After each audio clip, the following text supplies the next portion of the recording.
नमस्कार दोस्तों, हमारे चैनल मारुति मेरा दोस्त में आपका स्वागत है। दोस्तों, नवरात्रि का पावन पर्व चल रहा है और आज हम बात करने वाले हैं मां दुर्गा के तीसरे स्वरूप मां चंद्रघंटा के बारे में। क्या आप जानते हैं मां चंद्रघंटा क्यों कहलाती है? उनकी घंटी की ध्वनि में कैसी अद्भुत शक्ति छुपी है और कैसे उनका यह स्वरूप हर भय और संकट को दूर कर देता है। आज की इस वीडियो में हम जानेंगे मां चंद्रघंटा की पूरी कथा, उनका महत्व और उनसे जुड़ी ऐसी बातें जो शायद आपने पहले कभी नहीं सुनी होंगी। नवरात्रि का तीसरा दिन, एक ऐसा दिन जो समर्पित है मां चंद्रघंटा को। मां का यह स्वरूप न केवल सुंदर है बल्कि अत्यंत शक्तिशाली और वीरता से भरा हुआ है।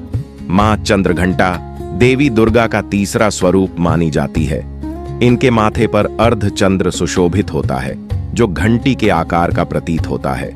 इसी कारण इन्हें चंद्रघंटा कहा जाता है।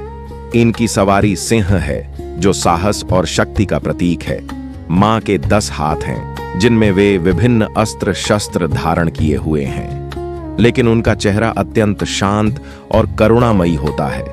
मां चंद्रघंटा का यह स्वरूप हमें यह सिखाता है कि जीवन में चाहे कितनी भी कठिन परिस्थितियां क्यों ना आएं, हमें साहस और धैर्य के साथ उनका सामना करना चाहिए।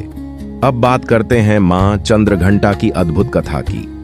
कहा जाता है कि माता पार्वती ने भगवान शिव को पति रूप में पाने के लिए कठोर तपस्या की। उन्होंने वर्षों तक कठिन साधना की। उनकी इस तपस्या से प्रसन्न होकर भगवान शिव ने उनसे विवाह करने का निर्णय लिया। जब विवाह का समय आया तो भगवान शिव अपनी बारात लेकर माता पार्वती के घर पहुंचे, लेकिन उनका रूप अत्यंत विचित्र और भयावह था। शरीर पर भस्म लगी हुई थी, गले में सर्प लिपटे हुए थे, जटाओं में गंगा विराजमान थी और उनका स्वरूप देखकर हर कोई भयभीत हो गया। माता पार्वती के माता पिता और सभी परिजन चिंतित हो उठे। उन्हें लगा कि ऐसा भयानक वर उनकी बेटी के लिए उचित नहीं है। तब माता पार्वती ने स्थिति को संभालने के लिए एक दिव्य और तेजस्वी रूप धारण किया। उन्होंने अपने माथे पर अर्धचंद्र धारण किया, सिंह पर सवार हुईं और 10 भुजाओं में अस्त्र शस्त्र लेकर प्रकट हुईं। मां का यह रूप इतना तेजस्वी और प्रभावशाली था कि सभी का भय तुरंत समाप्त हो गया। इसके बाद भगवान शिव ने भी अपना सौम्य और सुंदर रूप धारण किया और इस प्रकार माता पार्वती और भगवान शिव का विवाह संपन्न हुआ। मां चंद्रघंटा के माथे पर स्थित यह अर्धचंद्र केवल एक आभूषण नहीं है, बल्कि यह शक्ति और जागरूकता का प्रतीक है। कहा जाता है कि मां की घंटी की ध्वनि इतनी प्रभावशाली होती है कि उससे सभी नकारात्मक शक्तियां और बुरी आत्माएं दूर भाग जाती हैं। जो भी भक्त सच्चे मन से मां चंद्रघंटा की पूजा करता है, उसे जीवन में कभी भय का सामना नहीं करना पड़ता। मां अपने भक्तों को साहस, आत्मविश्वास और मानसिक शांति प्रदान करती है।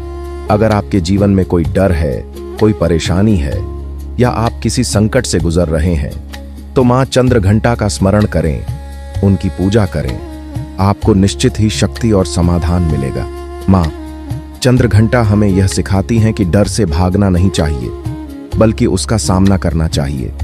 और जब हमारे साथ मां की कृपा होती है तो कोई भी बाधा हमें रोक नहीं सकती। आइए इस पावन अवसर पर हम सभी मिलकर मां चंद्रघंटा से प्रार्थना करें। हे मां चंद्रघंटा, हमें साहस दीजिए, हमें सही मार्ग दिखाइए और हमारे जीवन के सभी संकटों को दूर कीजिए। AUM देवी चंद्रघंटायै नमः। अगर आप भी मां चंद्रघंटा में विश्वास रखते हैं तो कमेंट में जरूर लिखें जय माता दी। वीडियो को लाइक करें और अपने दोस्तों और परिवार के साथ शेयर करें।